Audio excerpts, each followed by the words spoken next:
You ever have that feeling where, on paper, everything's going right, but you still feel, I don't know, dissatisfied? It feels like such a modern problem, right? Well, it turns out the search for an answer goes way back, like 2,000 years back, to a single conversation between a very confused man and the Buddha. So let's dive into this ancient wisdom and see what it has to say to us today. Okay, so our story starts with this guy, a man named Mahanama. He goes to the Buddha, but he's not just there with a simple question. No, he's got this deep, personal paradox that's just eating him up inside.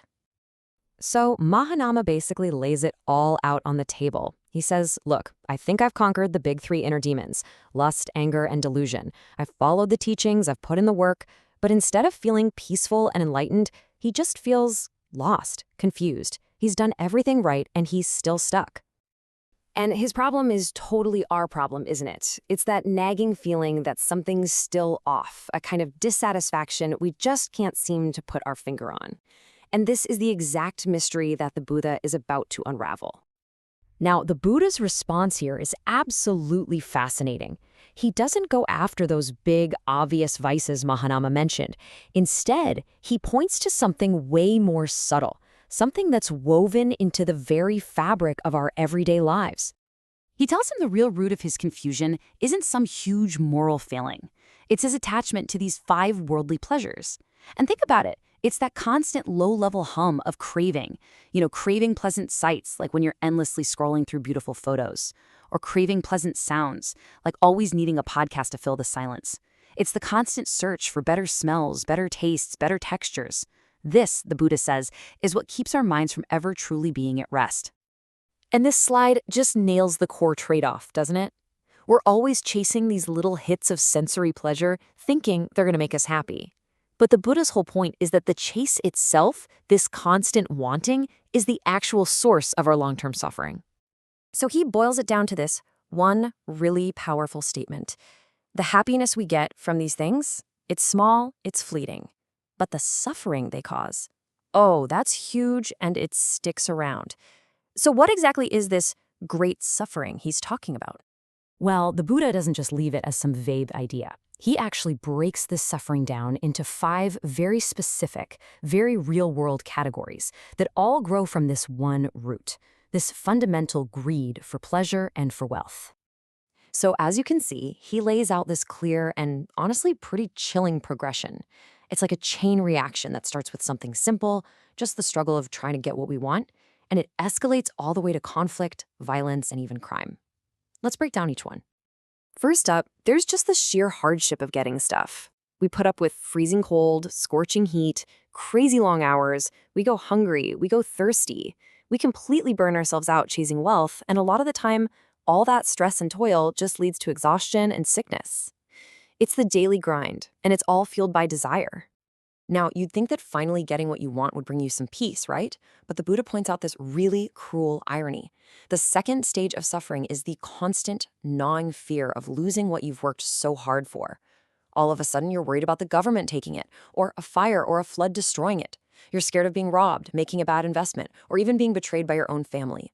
The wealth that was supposed to bring you happiness becomes this source of endless anxiety. And out of that fear of loss, you get the third suffering, conflict. The chase for wealth just poisons relationships. It causes fights between parents and kids, it shatters friendships, and it drives entire nations and their leaders to fight each other. It becomes the reason we start hurting each other with our words and our actions. And that personal conflict, it doesn't just stay personal, it scales up. The fourth suffering is the raw, brutal violence of war. People become soldiers, risking horrible injuries and even death. And for what? Not always for some noble cause, but because they're driven by that same fundamental greed for resources and power that started this whole cycle in the first place. And finally, when that desire goes completely off the rails, it leads to the fifth suffering. People start resorting to crime, theft, burglary, robbery, just to get what they want. And that, in turn, leads to getting caught and facing brutal punishment. This whole terrible chain, from the daily grind all the way to the executioner's block, it all starts with that simple, nagging craving for a little bit of pleasure. Okay, so if chasing pleasure is a trap, is the answer just to reject everything? To go live in a cave and deny yourself all comfort? Well, the Buddha addresses this with a really brilliant story. He tells the story about meeting a group of ascetics, people who practice extreme hardship. We're talking no clothes, sleeping on beds of thorns, starving themselves, all because they believe this is how they'll burn away their past sins. But is this really freedom? And here it is, the big aha moment. The Buddha compares these ascetics to a super powerful king. The king has every single worldly pleasure you could possibly imagine, but his mind is a prison of anxiety. He's worried about his kingdom, his enemies, his next desire. Meanwhile, the ascetics have absolutely nothing, but they're trapped in a prison of physical pain and ignorance. The point is, they're both suffering. So if indulgence is a prison, and extreme denial is also a prison, what on earth is the way out? Well, the Buddha offers a third option, a middle path. And it's not about changing your circumstances, it's about changing your mind. This is the absolute core of the teaching. True freedom isn't found in a palace, and it's not found out in the wilderness either. It's an internal state. It's about escaping the mental habits of always craving what we want and hating what we don't. And he gives the ascetics, and by extension us, a really practical place to start. The 5 precepts. Now, this isn't just a list of don'ts, it's actually a profound training program for the mind. By choosing not to kill, we start to cultivate compassion. By not stealing, we cultivate generosity. By avoiding misconduct and lies, we build respect and honesty. And by not using intoxicants, we practice clarity.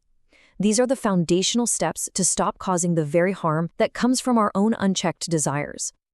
And that brings us right back to where we started. This ancient diagnosis of the human condition. It feels incredibly current, doesn't it? It really forces us to look at our own lives and ask, how many of my daily struggles, my anxieties, my conflicts, are still rooted in this exact same timeless pleasure trap?